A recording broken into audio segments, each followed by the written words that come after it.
Сүү төрийн бичигдэх Бейдэгийн шаштар. Сүү улс нь 581 дугаар оноос 618 оны хооронд оршсон. За нийслэл нь Чанган буюу өнөөдрийн Шан, Саншин мужийн. За уг их сурвалжид шивээ Китаны төрөл болно. Урагшаа байсныг нь Китан, хоошоо байсныг нь шивээг нь 5 аймагт хуваагдана. Нэг нэгэндээ захирдахгүй өмнөд шивээ, хойд шивээ, боош шивээ, шин мода шивээ, их шивээ гэж хуваагдана.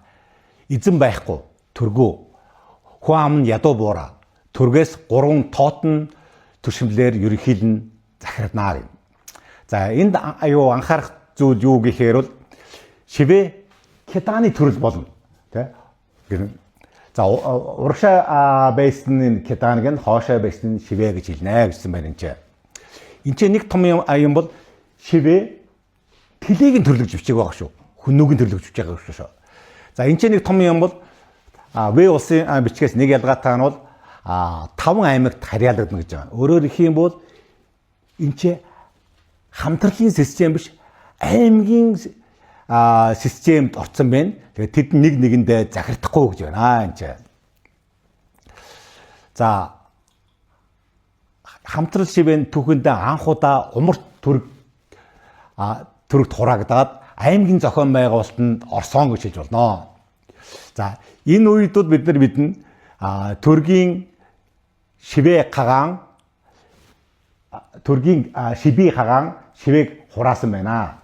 За энэ газрын зураг дээрээс гээд харах юм бол энэ ч тэлээ тойн хуун Китан шивээ эдүүсэл бүгдээрээ төрөгт хамаарж байгаа юм шүү гэж явал тэ яг энэчнээс харахад бол бүгдээр энэ төргийн нутаг одоо энэ байгаль нураас агуулаад цаанаасаа баруун төрөгтэй за төргөд Шинжааныг Гачаанд орно өнөөдөр Шинжаан за Туян хун орно за Китан шивээ төрөг шивээ хаанд хамаардан шивээ орно мөн 600 мянган орчим хүннүүгийн ойс тэлээвэл шивээ хагаанд хураагдсан байсан. За одоо шивээгийн цагуур ямар байдаг вэ? Энийг сүү улсын бичиг юу гэж бичсэн байна гэдгийг та бүхэндээ хэлж өгье. Газар нь тарчиг, хүүтэн, зун болохоор баруун хоошоо Тайбо, Цянду гэх хоёр ууланд нүүж хөрнө. Үүс мод ихтэй хараатан гөрөөс илбэг ялаа шумуул бас их хүмүүс урц барьж суух бөгөөд ялаа шумуулын хороос зайлдаг. Гахаан арсаар дэвсгэр хийж мод сүлжээд гуц болгоно.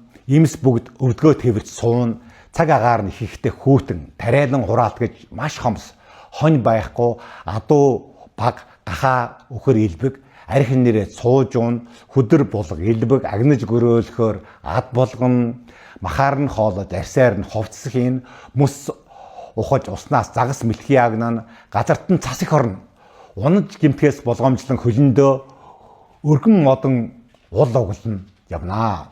Заншлан бүдээрээ булаг агнахаар ажил болгоно үнэг илбэг бол хамгийн сайн ан.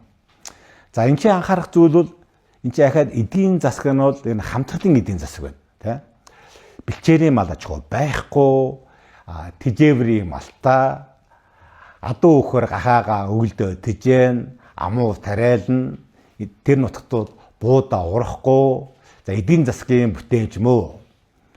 За хонь үгүй учир ангөрөө хийнэ. За аж амьдралтын талаас идэв гэлээ. За моохотой буюу гуйлан солонгостой. Тэ? Адил заншилтай гэж байгаа шүү. Гэрж хоримлох ёс нь хоёр айл хоорондоо зөвшөөрөөд хөрний талын зууч эмэгтэйнд очино. Үхэр адуугаар бэлэг болгоно. Тэгээд гэртээ харин хөл хүнд болсны дараа гэрт нь эргэж өгнө. Им хүн гэрлэхгүй нь бэлэвсэн эмтэй хамт амьдарч болохгүй гин. Аймгийн хамтын том урц бий. Нэг хүн өхбөөс түүний дээр 53 жил гашуудж суун. Жилдээ 4 удаа уйлна. Тэдний усад төмөр байхгүй булга илбэг хойд шивээ цагт илж явуулан вэ төрд бэлэг барина. Тэн төрсөн хүн байхгүй. За ингээд цөмөрөө дараагийнхаа их сурвалжлоо орцгоё.